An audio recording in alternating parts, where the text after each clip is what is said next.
ஏமாற்றாதே பயிற்சி முடித்த மாணவர்களை ஏமாற்றாதே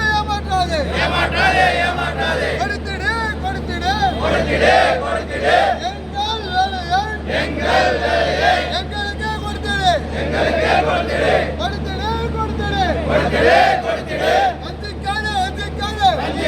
வஞ்சிக்காதே பயிற்சி முடித்த மாணவர்களை வஞ்சிக்காதே இந்தியாவில் தமிழ்நாடு